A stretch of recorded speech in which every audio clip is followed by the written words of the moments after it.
Hello guys, माझं नाव हितेशी आणि मी तुम्हाला सर्वांना वेलकम करते माझ्या चाय पे चर्चा विथ हितेशी और मन की बात विथ हितेशीमध्ये. तर गाईज, आज आपण बोलणार आहोत डिजिटल डिटॉक्सिंगबद्दल. तर digital detoxing is like the art of disconnecting to reconnect. तर आजकाल आपण प्रत्येकजण सकाळी उठल्यापासून रात्री झोपेपर्यंत नुसतं स्क्रीन असते, स्क्रीनवरच काम करत राहतो किंवा स्क्रीनवरच राहतो. लाईक भरपूर लोक रील्सला ॲडिक्ट असतात, भरपूर लोक गेम्सला ॲडिक्ट असतात. ह्याच्यामुळे असं होऊन जातं की आपण तणावामध्ये येऊन जातो आणि याच्यामुळे महाभयंकर मानसिक तणाव येतो, महाभयंकर चिडचिड होत राहते. आणि म्हणजे की ह्यासाठी काय करावं लागणार, तर ह्याच्यासाठी आपण एक गोष्ट करू शकतो. It's like digital detoxing. तर म्हणजे की बघा, आपल्याला बराच वेळा असं होऊन जातं की आपण मोबाईल बघतो आणि खूप वेळ असं सोशल मीडिया जर आपण वापरलं तर त्याच्यानंतर आपलं एकदम मन जड होऊन जातं आणि आपल्याला विनाकारण चिडचिड व्हायला लागते. आणि कधी कधी असं वाटतं की बाबा, मी जगाशी कनेक्ट राहण्याच्या नादामध्ये स्वतःशी डिस्कनेक्ट तर नाही होत आहे ना. तर यासाठी आपण काय करू शकतो, तर यासाठी आपण थोडा वेळ आपला फोन जो आहे तो आपण आपल्याला दूर ठेवू शकतो आणि त्याच्या बदल्यामध्ये आपण थोडंसं आनंदी आयुष्य किंवा आपलं आयुष्य जे आहे त्याच्यावर आपण फोकस करू शकतो. तर सगळ्यात पहिले तर आपण डिजिटल ओव्हरलोडचे परिणाम काय आहेत ते बघूया. डिजिटल ओव्हरलोड म्हणजे तेच दिवस, म्हणजे की मोर दॅन लाईक 8 आवर्स और मोर दॅन 12 आवर्स हम फोन ही देख रहे हैं किंवा आपण फोनच बघत आहे. ह्याच्यामुळे काय होतं, सगळ्यात इम्पॉर्टंटची गोष्ट आहे ही डिजिटल म्हणजे की ओव्हरलोडमुळे होत आहे, ती आहे की आपण लाईक कम्पॅरिझन करायला लागतो. कारण की इंस्टाग्रामवर प्रत्येक मिनिटाला स्टोरीज पडत राहतात. कोणी फिरायला जातं, कोणाचं लग्न होत आहे, कोणाला बाळ होतं, कोणाच्या लाईफमध्ये काहीतरी खूप पॉझिटिव्ह होतं, कोणी कार घेत आहे, कोणी घर घेत आहे. ह्याच्यामुळे काय होतं, आपण स्वतःशीच तुलना करायला लागतो की अरे यार, मी तर खूप मागे राहिली आहे, माझ्याच्याने तरी काहीच होत नाही आहे. त्याच्यामुळे आपल्याला लाईक खूपच नकारात्मकता येऊन जाते, आपण स्वतःवर खूप जास्त डाऊट घ्यायला लागतो.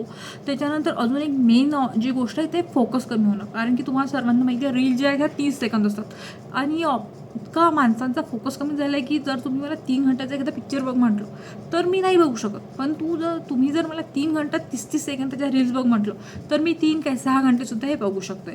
तर ह्याचं कारण काय आहे, आपला फोकस जो आहे हा खूप कमी झालेला आहे. हे सर्व काही डिजिटल ओव्हरलोड आहे त्याच्यामुळेच होत आहे. त्याच्यानंतर आता ह्याच्यावर काहीतरी उपाय असायला पाहिजे. तर ह्याच्यावर एक उपाय आहे, तो आहे डिजिटल डिटॉक्स. तर डिजिटल डिटॉक्स म्हणजे काय आणि ते कसं करायचं ह्याच्याबद्दल आता आपण थोडीशी प्रॅक्टिकल काही मार्ग बघूयात. तर सगळ्यात पहिले आपण एक गोष्ट करू शकतो, तो आहे नो फोन झोन बनवू शकतो. तर ह्याच्यामध्ये आपण काय करू शकतो की एकदम, आता जसं की मी सकाळी उठल्या मला पहिल्यांदा फोन बघायची सवय आहे, खान सवय आहे आणि झोपताना सुद्धा मी फोनच बघते. तर ह्या नो फोन झोनमध्ये मी काय करू शकते की बाबा, सकाळी उठल्या 30 मिनटं पहिले मी काही झालं तरी फोन बघणार नाही आणि झोपायच्या आधी मिनिमम 30 मिनटं आधी तरी मी फोन बघणार नाही. हे 30 मिनटं खूप सुरुवातीची लाईक हे आहे, टाईम स्पॅन आहे. आपण ह्याला वाढवू शकतो. कधी कधी आपण 1 घंटा पहिले फोन नाही बघायचा झोपायच्या आधी आणि 1 घंटा उठल्याच्या नंतर बघायचं नाही, हे सुद्धा करू शकतो. हाऊएव्हर वी गॉट द प्रॅक्टिस. त्याच्यानंतर सगळ्यात मेन गोष्ट आहे ते आहे नोटिफिकेशन ऑफ करायची. आता जसं की मी इंस्टाग्राम यूज करत आहे आणि माझं नोटिफिकेशन चालू आहे, तर मला 2-2 मिनिटाला नोटिफिकेशन येतं, ह्या मैत्रिणी ही रील पाठवली, त्या मित्रांनी ती रील पाठवली, कोणीतरी ही पोस्ट शेअर केली, कोणीतरी हे पोस्ट शेअर केलं. तर असं नाही व्हायला पाहिजे. म्हणून नोटिफिकेशन जे आहेत सोशल मीडियाचे ते ऑलमोस्ट ऑफच ठेवा. खूपच इम्पॉर्टंट काही गोष्टी असतात, जसं की कोणाचं वर्क फ्रॉम होम असतं, त्यांना व्हॉट्सअपवर नाही ऑफ करतात नोटिफिकेशन. त्या इम्पॉर्टंट गोष्टी सोडून बाकीच्या सर्व ज्या डिस्ट्रॅक्शन आहेत त्यासाठी नोटिफिकेशन तर आपण ऑफच केलं पाहिजे. आणि सगळ्यात मेन जे सर्वांसाठी वर्क करतं ते आहे निसर्गामध्ये वेळ घालणं किंवा फिरायला जाणं किंवा लाईक इव्हिनिंगला वॉकला जाणं, फ्रेंड्सला भेटणं. आणि आपण भरपूर वेळा काय करतो की फोनवरच बोलत आहे. फोनवर तर बोलाच, काही इश्यू नाही आहे, पण त्यासोबत तुम्ही मित्रमैत्रिणी संध्याकाळी भेटू शकता, फिरायला जाऊ शकता, एखादा मॉर्निंग वॉक किंवा इव्हिनिंग वॉक करू शकता, फ्रेंडसोबत तुम्ही कॅफेला जाऊ शकता, व्हॉट एव्हर तुम्ही काहीही करू शकता ज्याच्यामध्ये मोबाईलचा यूज होणार नाही.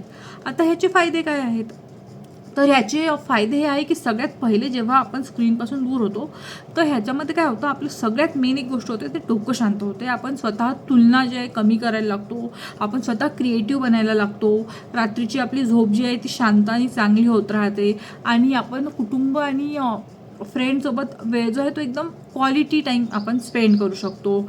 आणि गाईज, शेवटी मी हे सांगू इच्छिते तुम्हाला की मोबाईल हा आपल्या सोयीसाठी आहे, तो आपल्यावर नियंत्रण ठेवण्यासाठी नाही आहे. आजच आपण एक असा संकल्प करू शकतो की बाबा, मी किमान 1 तास तरी मोबाईलपासून ऑफलाईन राहील आणि आयुष्यामध्ये ऑनलाईन जागेल. तर गाईज, आजपासून आपण स्वतःसाठी काहीतरी नियम तयार करूयात आणि डिजिटल जो डिटॉक्स आहे ह्याला आपल्या लाईफमधला एक पार्ट बनवूयात. थँक्यू.